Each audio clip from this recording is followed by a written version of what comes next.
faz então para destravar isso, Tiffany? Porque eu sei que eu estou assim. Eu já entendi. Você já me mostrou. Mas como que eu faço então para mudar? A gente precisa estudar profundamente a relação do nosso cérebro com o nosso corpo. Esse desenho que eu acabei de colocar para vocês é para você poder entender como que funciona a sua cabeça, como que funciona a sua mente. Então nós temos 5% ali, ó, do iceberg, que é o que fica para fora do mar, só aquela pontinha que já é enorme, mas é só 5%. Aquilo ali, gente, é a sua mente consciente. É a sua mente, por exemplo, que agora você está me escutando. É a sua mente consciente que entende, por exemplo, que o parto é a melhor escolha para você e para o seu bebê. Você sabe disso. Isso tudo é tua mente inconsciente. Mas a sua mente inconsciente, que é aqueles 95% que fica lá para baixo, que ninguém enxerga, ali é que mora o perigo. Porque ali é onde a gente guarda as nossas crenças. Aonde a gente guarda ali, como se fossem pequenas gavetinhas do nosso cérebro, todas as informações que a gente vai recebendo ao longo da nossa vida vão ficando guardadas exatamente nessa parte da mente inconsciente. E lembra que eu falei pra você da dualidade que nós temos? Qual parte que fala mais? A mente inconsciente. É ali que mora o grande perigo. Porque é ali que a gente guarda exatamente essas crenças, que são crenças limitantes, que vão fazer exatamente com que você trave no teu trabalho de parto. Mas sabe o que é mais legal? A gente consegue limpar essas gavetas. A gente consegue organizar essa casa, essa mente inconsciente. E aí sim, as coisas começam a fluir. Quer ver uma prova como você realmente é influenciada toda hora pela sua mente inconsciente? Lembra quando você era criança?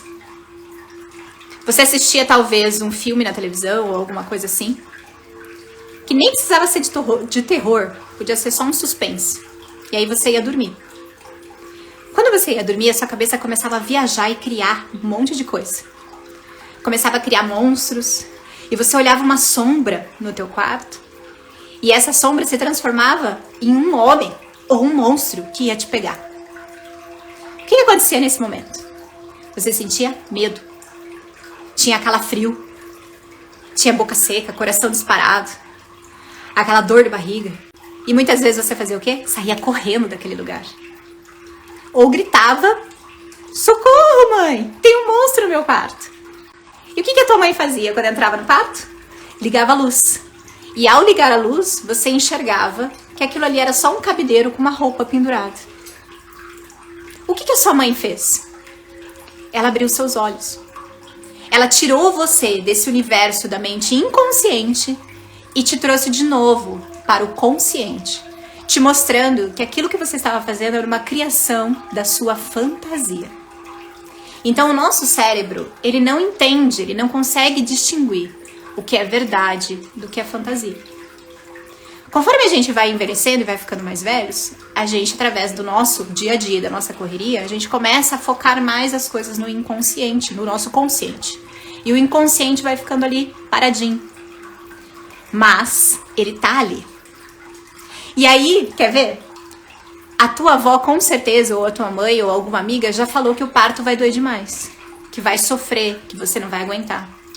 E quando você escuta a palavra parto normal, a primeira coisa que vem na tua mente é o quê? Dor. Porque essa memória tá gravada e guardada nessa gavetinha. Então a gente associa o parto à palavra dor e sofrimento. Sempre vai estar ali naquela gavetinha do inconsciente. Então o que a gente tem que fazer? Abrir essas gavetinhas, limpar essas memórias e trazer coisas positivas, para que quando você escute a palavra parto, por exemplo, você consiga entender que aquilo ali não é dor. Fácil assim. A gente tem que abrir os seus olhos e te trazer para essa realidade. Então, quando um grande atleta está diante de um desafio, de uma prova, que a gente ficou meses e meses treinando para a gente poder alcançar, a gente faz essa visualização. A primeira visualização que a gente faz é olhar para o futuro. Porque a gente já está lá. E isso ajuda muito, porque aí você tem referência. Você consegue se enxergar já grande, poderosa, forte. Mas hoje a gente tem que fazer um trabalho mais profundo. Porque o que acontece? Dentro desta mulher que habita aí hoje, existem outras mulheres. Então a gente precisa abrir e encontrar a nossa mãe, que a gente carrega também dentro de nós. E a gente precisa também entender que a gente carrega não só a nossa mãe, a gente carrega também a nossa avó e a nossa bisavó. E essas mulheres habitam dentro de nós. Então tudo, meninas, que a gente sente no nosso corpo são memórias dessas mulheres que a gente carrega. Então quantas vezes a sua mãe te falou que você não ia dar conta? Quantas vezes talvez a sua avó falou que você ia sofrer? Tudo isso vai ficando lá na nossa memória, vai ficando nessas gavetinhas. E a gente precisa libertar essas mulheres, porque essas mulheres que estão dentro de nós, elas têm as suas histórias. Elas sofreram no parto. E você precisa perdoá-las para poder seguir adiante. E principalmente para que você não transfira isso e essa bagagem dessas mulheres, você não transfira para a sua filha. Tá na sua mão agora fazer com que a gente limpe essas heranças dessas mulheres que a gente carrega. Isso é muito profundo. Então a gente precisa realmente entender e limpar isso. E agora eu quero falar uma coisa muito legal. Vocês já viram que a mulher, quando ela começa a sentir vontade, né, que o trabalho de parto tá começando, o corpo vai dando sinais. E um dos sinais que acontece no nosso corpo é o que a gente chama de síndrome do ninho. O que é síndrome do ninho, Tiffany? É limpar a casa. Por que será que a mulher, quando ela está iniciando o trabalho de parto, ela começa a sentir vontade de organizar a casa? Eu já falei uma vez, inclusive, pro meu marido, que se a gente quisesse ganhar dinheiro mesmo, a gente deveria fazer reforma específico para grávidas, sabe? Uma construtora, assim, para ajudar a reformar a casa. Porque que grávida que não reforma a casa? Sempre vai querer fazer uma reforminha, vai querer arrumar o quartinho, vai querer fazer a decoração, vai querer pintar a parede. Por que será que a grávida tem essa necessidade? E isso aflora mais ainda quando está perto do parto. Porque essa necessidade tem a ver exatamente com essa limpeza.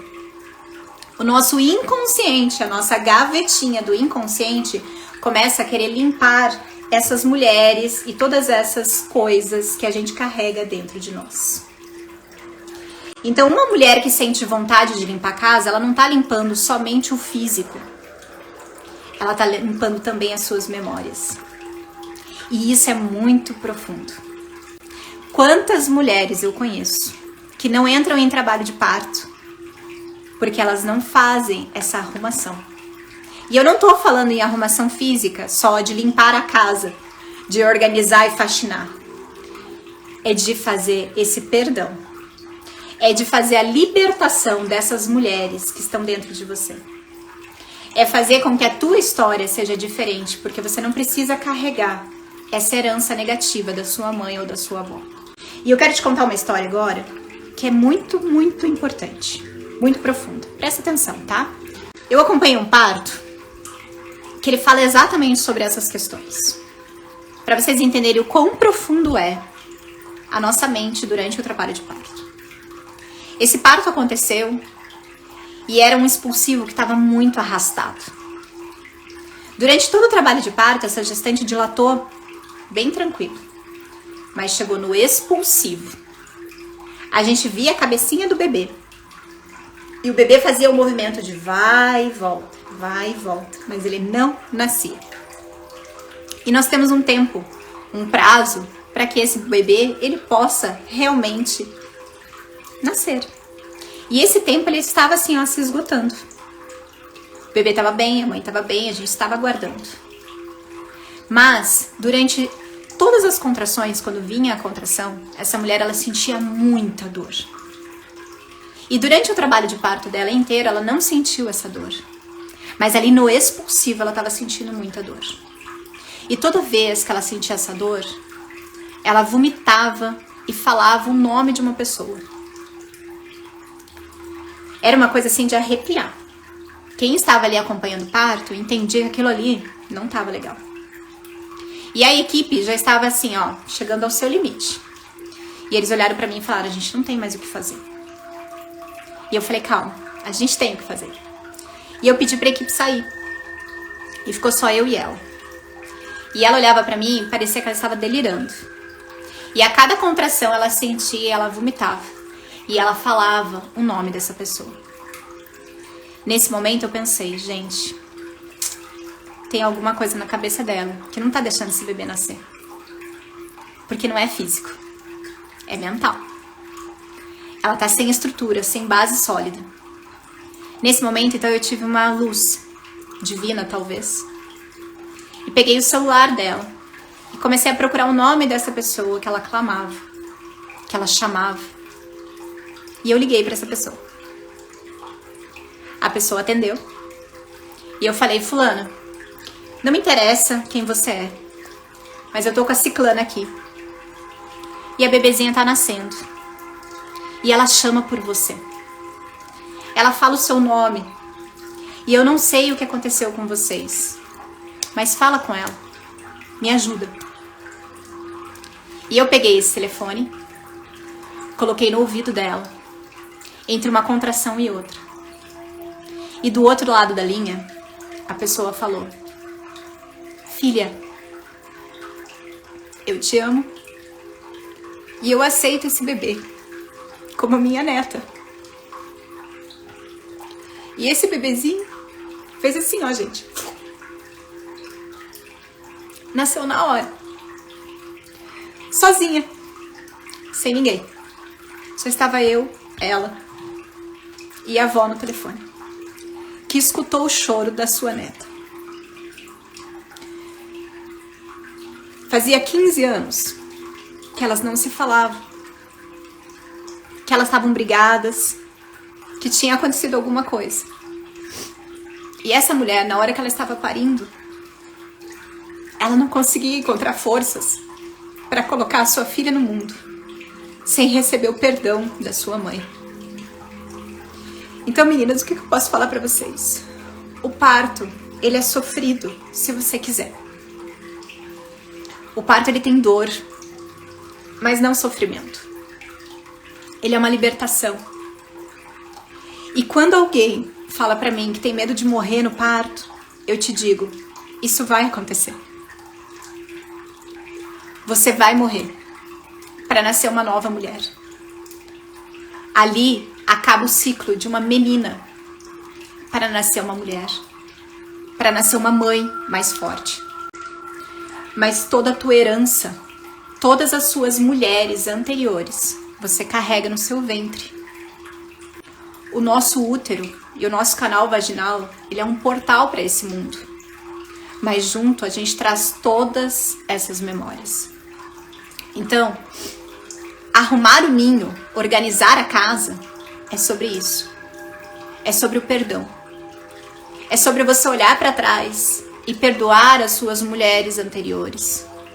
Para que o seu portal, para que o seu útero esteja aberto para uma nova vida. E que essa nova vida não carregue esses traumas junto. E eu não tô pedindo agora pra você sair correndo, abraçar sua mãe, beijar ela e pedir perdão. Talvez ela nem viva, mas seja. Mas eu tô pedindo pra você aí dentro olhar pra essas crenças limitantes e falar, isso não me pertence. Isso não é a minha história. A minha história sou eu que vou fazer. E agradecer a sua mãe, a sua avó, a sua bisavó por ter te dado a vida. Mas olhar para você agora com carinho e falar, eu vou parir diferente. Eu não preciso seguir o mesmo caminho delas. Então a organização do ninho é sobre isso. E se eu pudesse te dar hoje um conselho, seria exatamente isso. Trabalhe primeiro as suas dores, para que durante o parto, essas dores não aflorem. Porque a grande maioria das mulheres que não entra em trabalho de parto, que sofre no trabalho de parto, é porque não tem estrutura sólida. A sua casa não vai ficar de pé.